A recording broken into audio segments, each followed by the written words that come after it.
Nëse trupi ju jep këto tre shenja, hiqni dorë menjëherë nga kafeja, dëmet që ajo shkakton.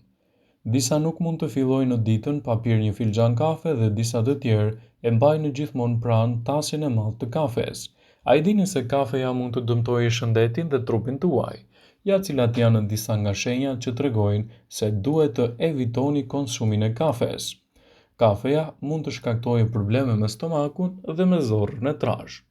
Kafeja ka efekte laksative, ajo nxit prodhimin e hormoneve që përshpejtojnë aktivitetin e zorrës së trashë.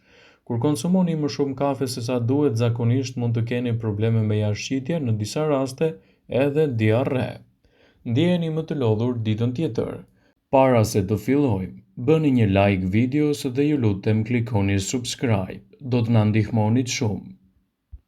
Kafeja stimulon sistemin nervor për shkak të përmbajtjes së kafeinës dhe gjithashtu përmirëson performancën fizike me 11 deri në 12%, por ka një anë të keqe. Studimet tregojnë se pasi pini shumë kafe mund të ndjeheni të lodhur ditën tjetër dhe të përballeni me gjendje të ndryshme siç është përgjumja. Keni probleme me ankthin. Doza të larta të kafeinës mund të jenë gjithashtu nxitse që sjellin ankthin dhe nervozizmin. Nëse vini re se bëheni nervoz shumë më shpejt, bëni mirë të kontrolloni sasinë e kafes që konsumoni. Mund të përjetoni gjithashtu edhe pa gjumësi. Kafeja ju mban më shumë zgjuar, në të njëjtën kohë mund të ketë pasoja të mëdha për cilësinë tuaj të gjumit. Studiuesit tregojnë se konsumi i lartë i kafes mund të rrisë edhe sasinë e kohës që nevojitet për të fjetur. Prandaj, nëse jeni një person që keni këto shqetësime, duhet të evitoni nga dieta juaj konsumin e kafes. Kafeja mund t'ju shkaktojë arrahje të shpejta të zemrës dhe të përjetoni gjithashtu edhe lodhje më të mëdha. Efekti i rrahjeve të shpejta të zemrës nuk shfaqet gjithmonë në të gjithë njerëzit, por gjithsesi është i zakonshëm. Është vërtetuar se një efekt i tillë është më i përhapur te të rinjt. Pirja e kafes nuk rekomandohet për personat që kanë probleme me presionin e gjakut. Ndiheni të varur prej saj. Studimet kanë treguar se kafeina arrit metabolizmin me 3 deri në 11%. Sidoqoftë është e rëndësishme të tregoheni të kujdesshëm pasi disa njerëz janë intolerant ndaj kafes dhe efekteve të saj negative. Problemi qëndron te fakti se mund të bëheni të varur nga kafeja duke konsumuar mjaftueshëm prej saj. Kafeja e tepërt në dietën tuaj mund t'ju bëjë të dëgjoni zëra. Sipas një studimi të Universitetit të Melbourne-it, kafeja është një lloj substance psikoaktive. Nëse pini më shumë se 5 filxhan kafe në ditë, do të dëgjoni zëra që realisht nuk ekzistojnë. Nëse jeni një person që keni filluar të keni këto shqetësime, është koha të hiqni dorë nga konsumi i kafes. Kafeja mund të dëmtojë gjithashtu shëndetin tuaj të mëlçisë. Sipas një studimi të kryer nga National Institute of Diabetes and Digestive and Kidney Disease në Shtetet e Bashkuara, doza të vogla të kafes ndihmojnë në trupin të detoksifikohet, por sasia e saj e madhe mund të ketë pasoja vërtet të kundërta dhe të dëmtojë gjithashtu shëndetin tuaj të mëlçisë. Pirja e kafes së tepërt mund të rrisë trysninë tuaj të gjakut. Studimi i kryer nga Carnegie Mellon University tregoi se kafeja stimulon rrahje të shumta të zemrës dhe mund të shkaktojë gjithashtu problemet tuaja të frymëmarrjes. Kafeja e tepërt në dietën tuaj mund t'ju bëjë që t'jeni nervoz dhe të paarsyeshëm. Një frymëmarrje jo e mirë mund të pengojë transportin e mirë të oksigjenit në tru, çka mund të dëmtojë këtë proces të vendimarrjes. Kafeja e tepërt në trupin tuaj mund të shkaktojë edhe probleme të pagjumësisë. Kafeja mund të pakësojë me 6 orë kohën e gjumit dhe duhen 24 orë që substancat të largohen përfundimisht nga sistemi juaj. Mos pini asnjëherë kafe përpara se të flini, pasi mund të ndikojë negativisht në këtë proces dhe t'ju shkaktojë edhe komplikacionet e menjëhershme. Sipas një studimi, kafeja mund të nxjisë edhe shfaqjen e problemeve të osteoporozës. Sipas studimeve të Universitetit të Oregonit, kafeja nuk i bën mirë shëndetit të kockave. Për të shmangur këtë risk, konsumatorët e mëdhenj të kafes duhet të marrin sa më shumë vitaminën D në dietën e tyre të përgjithshme. Kafeja mund të nxjisë urinimin më të shpeshtë. Kafeja mund të sjellë probleme me fshikëzën e urinës dhe të nxjisë që të shkoni më shpesh të uroni në tualet, sidomos gjatë pjesës së natës. Mund të shkaktojë dhimbje të forta të kokës.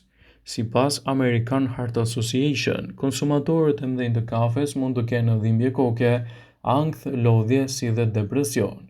Këto janë disa nga shenjat parësore që kafeja mund të shkaktojë në shëndetin tuaj, sidomos nëse e konsumoni atë në norma tepër të larta. Kafeja mund të sjellë në dëme të vërteta të shëndetit, ndaj sigurohuni të mos e teproni me konsumin e kafes në mënyrë që ajo të ketë edhe vlerat e duhura për organizmin. Kafeja është një nga pijet më të konsumuara çdo ditë dhe çdo mëngjes. Ka shumë konsumatorë që pinë kafen me stomakun bosh, gjë që sipas ekspertëve është një gabim vërtet i madh. Të dhënat shkencore tregojnë se pirja e një filxhan kafe me stomakun bosh i shkakton organizmit një dëm të konsiderueshëm.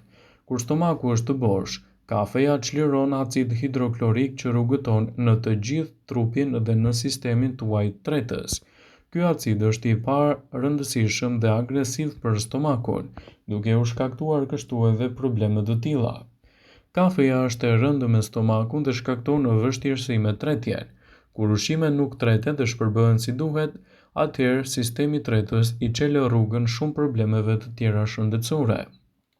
Mund të keni probleme siç janë irritimi i mukozës së stomakut, fryrje, inflamacione të zorrëve, madje edhe shtimin e qelizave të dëmshme në aparatin tretës. Për të gjitha këto arsye, ekspertët ngulin këmbë se kafeja nuk duhet të pihet me stomakun bosh. Ato thonë se ngrënia e mëngjesit është shumë e rëndësishme për njeriu dhe për organet e tij.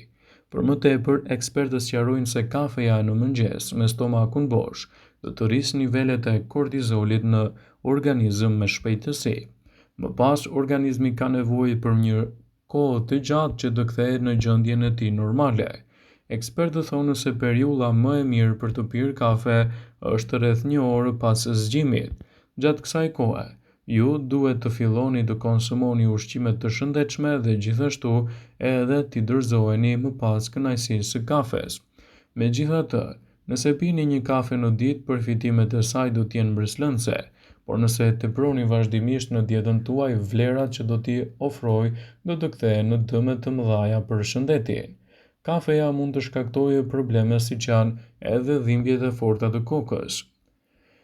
Sipas American Heart Association, konsumatorët më të mëdhenj të kafes mund të kenë dhimbje koke, ankth, lodhje si dhe probleme të tyre të depresionit.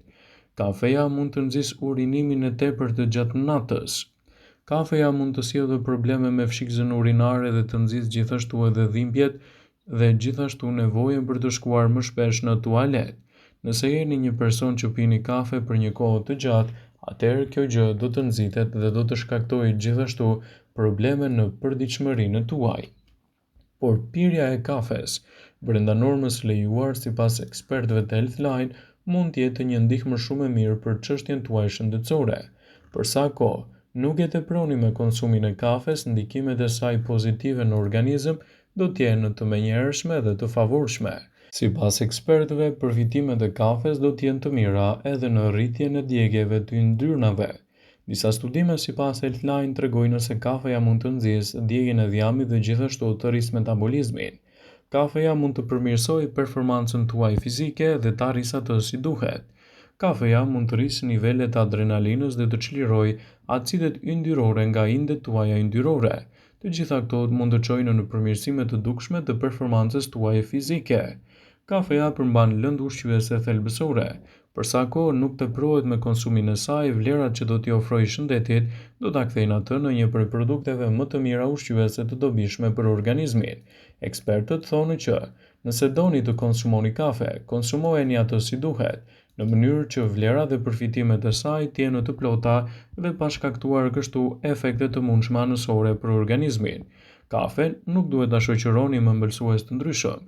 Sa më pak sheqer të ketë, aq më shumë përfitime do të ketë ajo në dobi të shëndetit dhe gjithashtu në lehtësimin e komplikacioneve të tyre.